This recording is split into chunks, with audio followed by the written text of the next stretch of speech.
In May 1999, psychedelic explorer Terence McKenna was diagnosed with a brain tumour and given between 3 and 9 months to live. I contacted Terence by email and mentioned that I was making a documentary about shamans of the Amazon and asked if I could meet him and record an interview. Flying back home from the Amazon on December the 9th, 1999, just 4 months before he died, Terence gave me one of his last interviews at his home on the Big Island of Hawaii.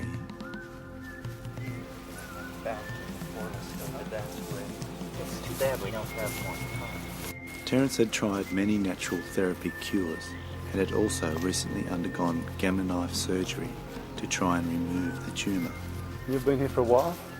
Oh, I finished the house about 2.5 years ago and was here about 2.5 years building it, so... Right. Yeah. Let me get Christy and...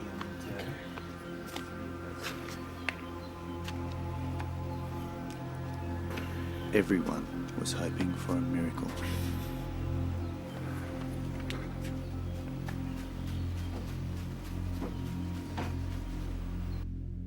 Why do you think governments, most governments in fact around the world, have banned ayahuasca and made most psychotropics illegal? Well, I think a social system is the product of a process of, you could call it social natural selection, that a civilization produces various religious ideas, political ideas. Some survive and some don't. And it's because the social system is applying selective pressure, saying universal medical care for all. We don't need that. Sexual flexibility among teenagers. Well, we don't need that. So over time, a social system is built out of what is saved and what is thrown away.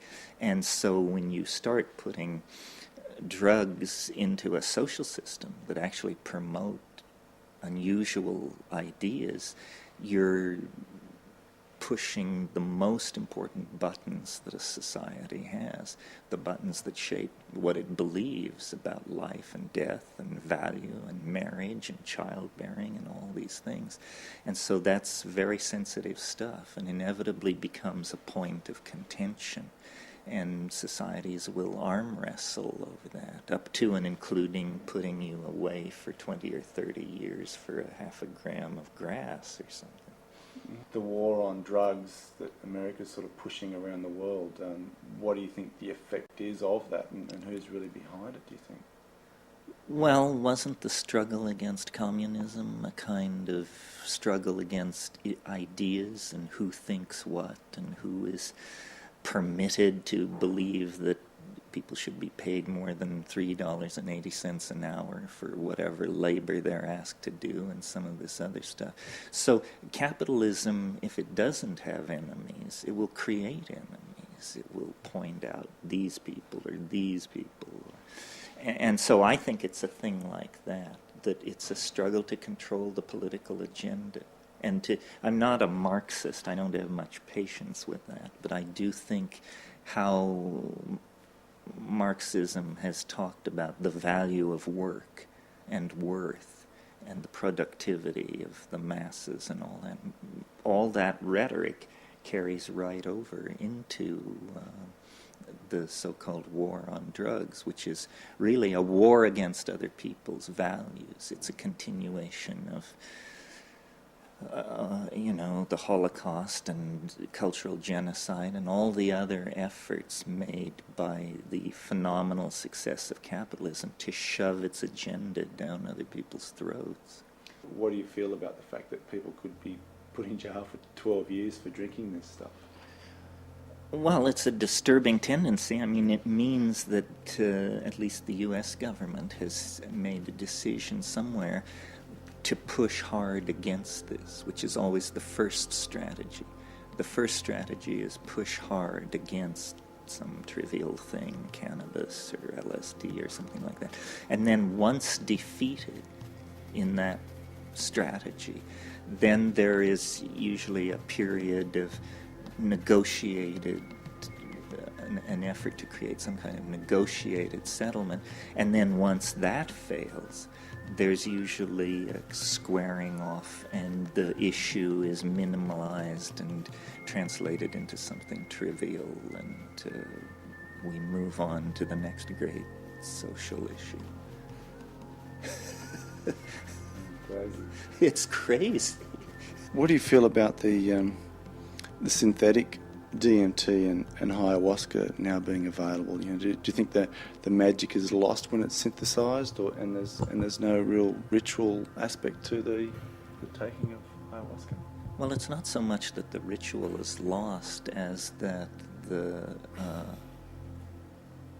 people who are doing the making and the taking and the shaking may not really understand what they're getting into. A drug like synthetic ayahuasca, pharmahuasca, do people realize this is the same thing as has been taken for thousands of years down there? Do they realize its role in shamanic healing and all this? It's just one more example of how everything is desacralized and corrupted, because first ayahuasca has never been heard of, and the next thing you know, everybody wants it because it's all anybody's talking about. So it goes from this mystery to being a kind of a fad or a rage, and then it becomes an income source. And once it becomes an income source, it's a commodity like journalism, sex, aluminum, whatever is being peddled on the open market.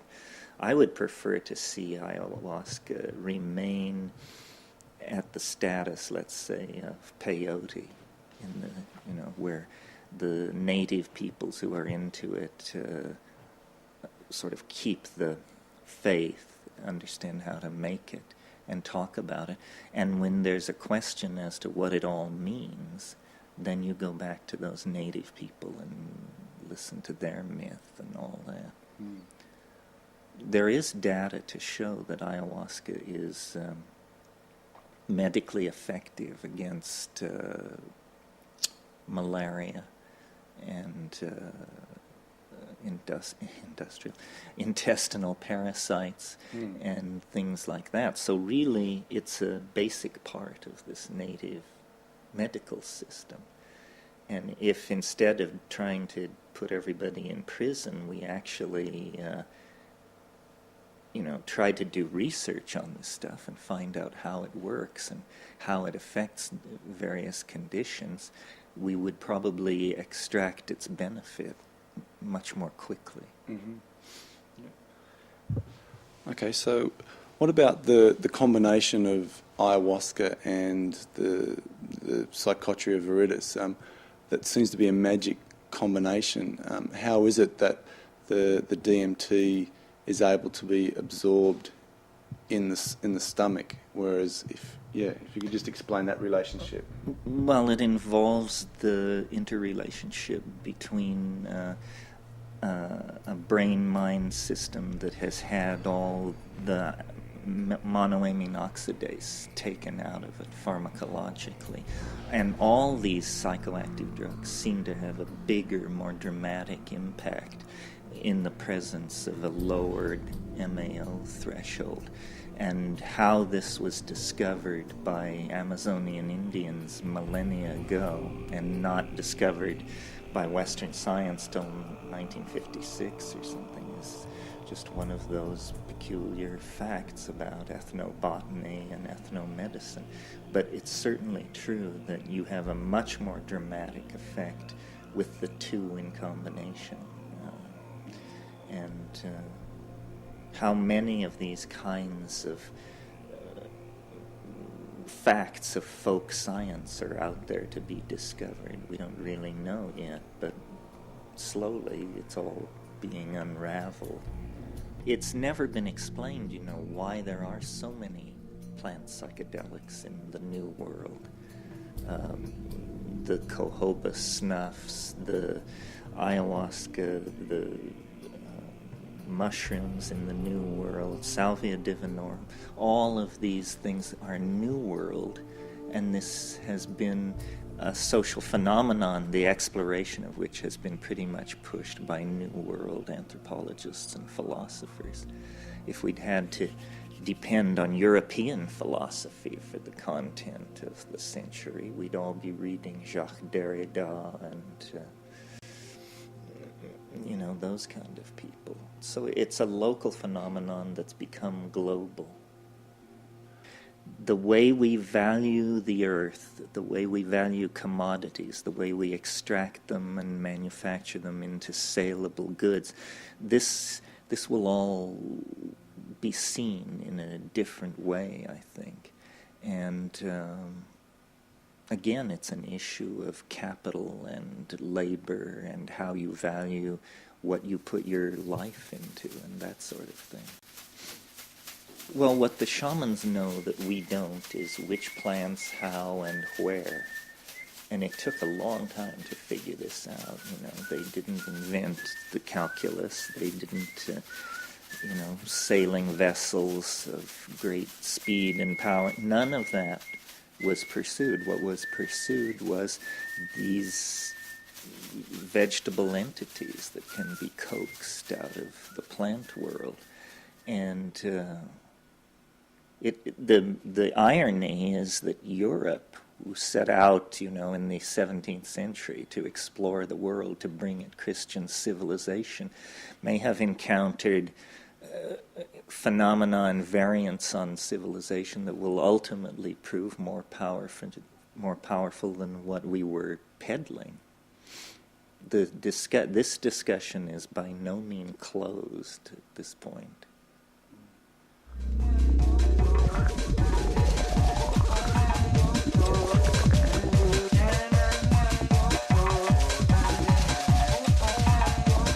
I thought I knew a lot about psychedelics before I encountered DMT, and it showed me that I knew virtually nothing.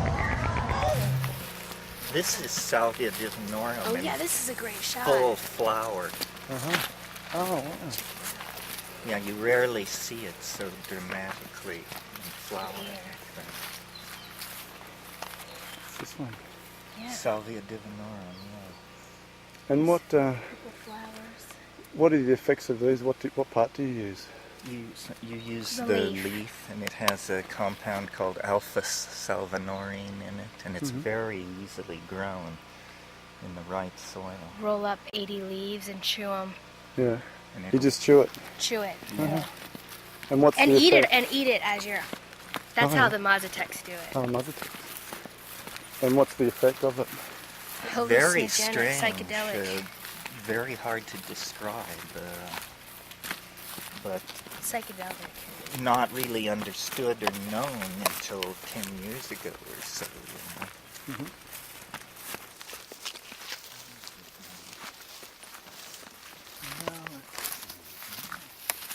See the salvia all through here. And what's the legal status of that? It's It's legal. completely legal. Amazingly enough. Well, let's see.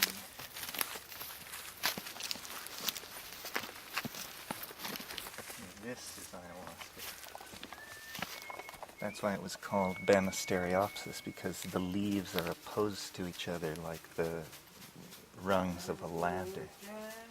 And it winds up into this. I've got some pieces back at the house. about Oh, this yeah. thing. You can show. Now here, this vine going up so high, Oh, yeah. that's ayahuasca.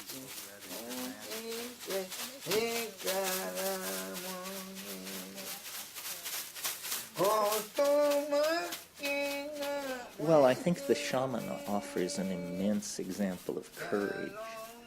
The shaman is not afraid of things which modern, postmodern people are afraid of, specifically madness, a kind of madness. People are afraid of drugs because they associate it with some kind of ultimate unhingement. as we gain shamans who can speak to us in our own vocabulary, this will fade away. This is, to some degree, the motivation for my career, is basically to say, to give people permission, to say, it's safe, it's scary, it's weird, but you're not going to end up in a straitjacket in some back ward. You'll live through this. It's no more terrifying than the world's largest roller coaster or one of those places. So permission is what I find people want from me. They want me to say, yes, I did it. It was very scary. I lived to tell the tale. That was an experience which I'll never forget. Showed you there were more rabbits in the field than you thought, right? I've been wondering how to explain it. I mean, I know it's nearly beyond explanation, but for you, what happens for you when you smoke DMT? I go to a place where language finds it very hard to pull over and look around.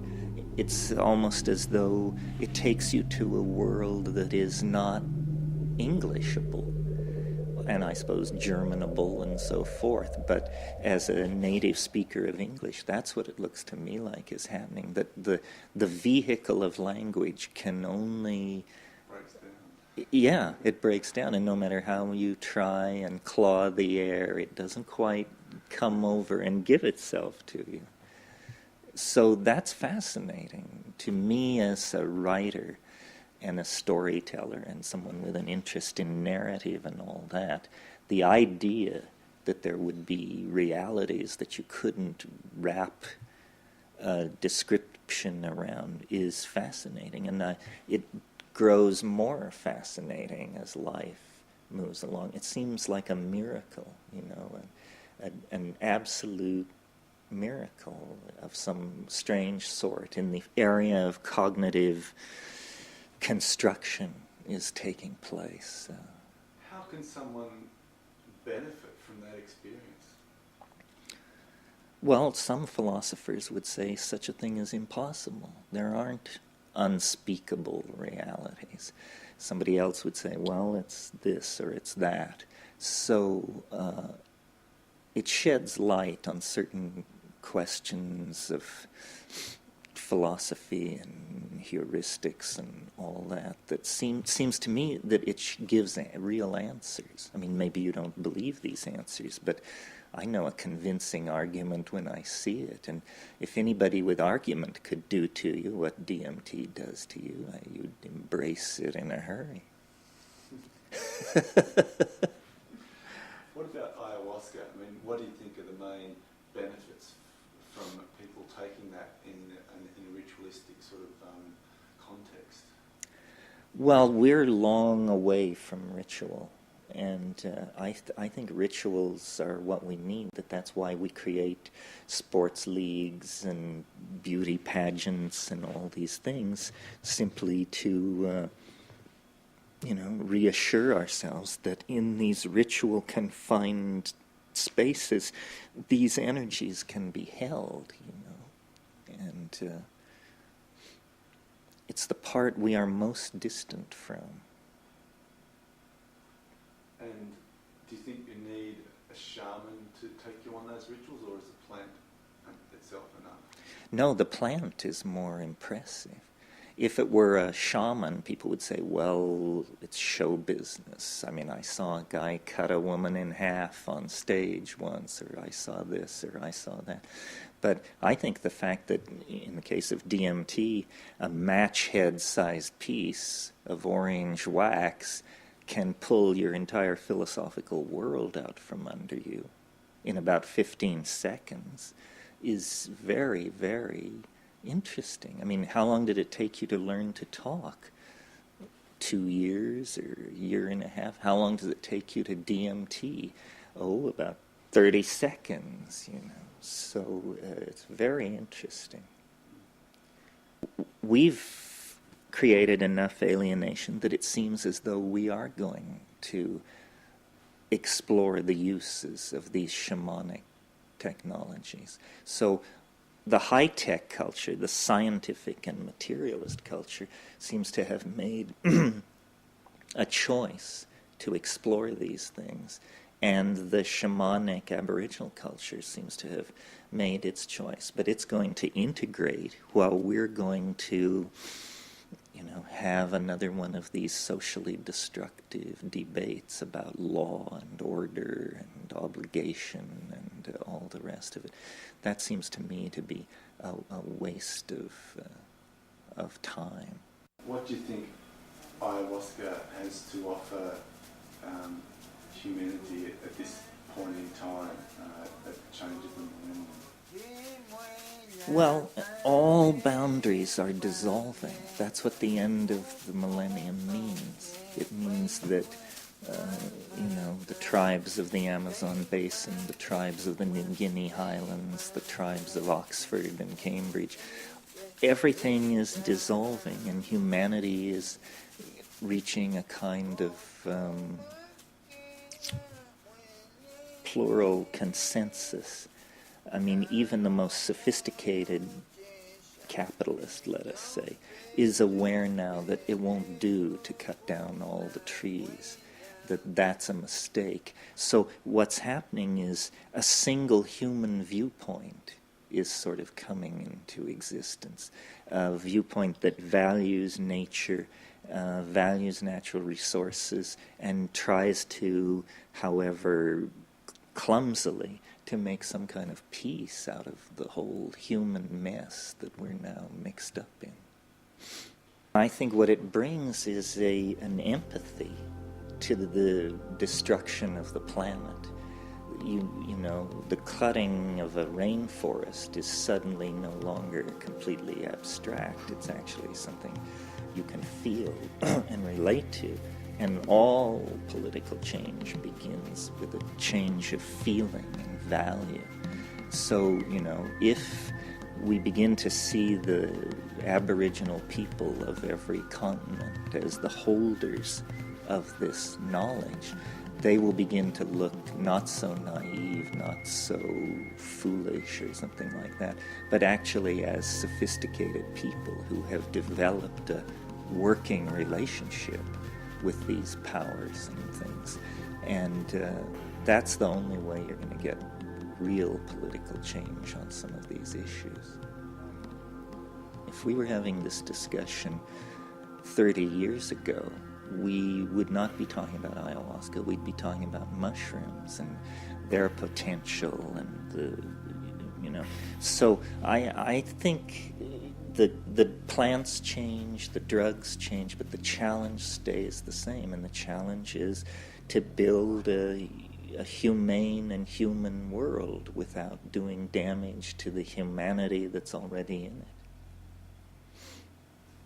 So, what's your view for the future? Do you feel confident or pessimistic, optimistic that humanity can take on this challenge?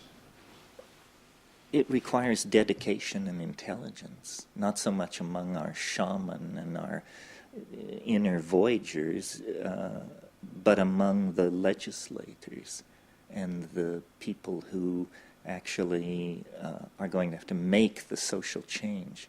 That's why what goes on in the Netherlands is so important. These are the most liberal people in the world. Well, are they liberal enough to actually change the basic structure of their society? I mean, talk is easy, but can they actually make the change? What they're trying to do is establish the notion of a thought crime, that it's a crime to consider restructuring the state this way or this way. And that will, if we have not learned anything from the 20th century, we should have learned that wars of ideology are hopeless and just bring incredible grief and loss of life.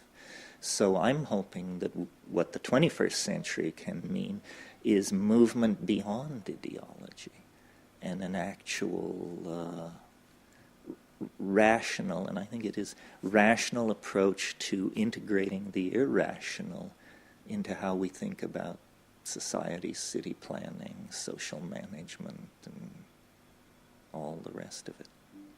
So what were you saying about the patenting of ayahuasca? Well, some years ago, a dozen years ago or more, a fellow patented ayahuasca. Somehow this happened. It's not supposed to be possible with plants. And then a group of several South American tribes put a lawsuit on him. And it took a lot of money and years to work this to the Supreme Court. And about 2 weeks ago, the Supreme Court ruled that you can't patent a plant, that a plant is not an invention. It's not made by human genius. It is a product of nature. So no plants can be patented, and that patent was declared void. So that's a good thing. There is a thing called the UN Convention on Narcotics, which was something that when the US and NATO and all that completely controlled the UN, they produced this document, which if you signed it, you were basically joining this club which said you would commit resources, time, manpower to eradicating all these drugs. And that was pretty much done through the late 50s and then on into the 60s. And then, of course, LSD was very threatening because you can get, 100,000 hits under one postage stamp. Well, for somebody who's trying to control something that they look upon like nerve gas or something, a weapon, quote, weapon, with that kind of a description makes people very nervous indeed. And so it came out of that.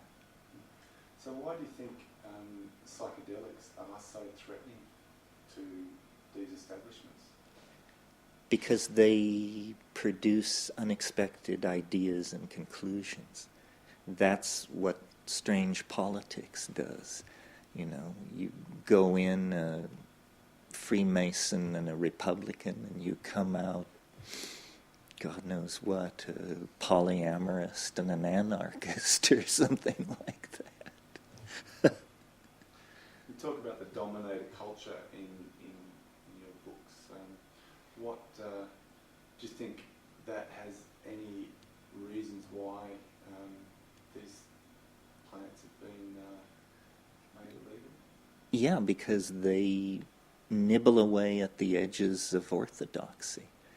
I mean, once you get the idea that a mushroom can talk to you in your native language and propose various things, life never looks quite the same again, I mean, in a sense, you could say civilization was the journey from fairyland to scientific materialism. Well, then there you are. You think you've conquered scientific materialism, but here's a mushroom, here's a vine, here's a morning glory, and they all give you a message back that is just so peculiar, you don't know what to do with it. Well, there's a lot of evidence and discussion about whether or not it gives you telepathic powers or science fiction-like powers. This could be. I mean, two brains 6 feet apart are both biochemical oscillators. I wouldn't consider it a miracle if it were found that brains floating in ayahuasca have a kind of supernatural connection. And if the tendencies of past history are to continue, that's what it would have to be, that we're on the brink of designing drugs, of moving our technological design process to a point where we can actually design drugs that extract power from them that we never had or dreamed of before. And that would carry us well beyond the Industrial Revolution. I mean, that would be the new world. And just again, briefly, your recent journey, facing whatever it is that you've faced, death, whatever, has there been any revelations for you about your journey, about death, about where you're going? You mean you're referring to the fact that I have glioblastoma multiforme, which is a form of brain cancer? Well, I wish I could say I'd had more insight into death. I've had a fair amount of insight into dying, which I find a very alarming prospect. Death itself is so far beyond ordinary experience. The threat of dying doesn't really move you toward understanding it.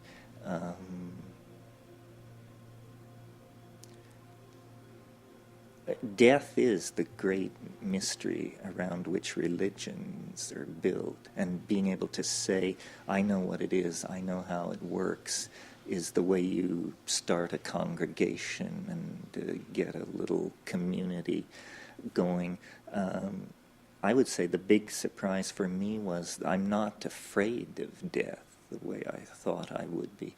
It's just such an intellectual question mark that you just move to the next page because there's nothing to be said about death except that it seems to last rather a long time.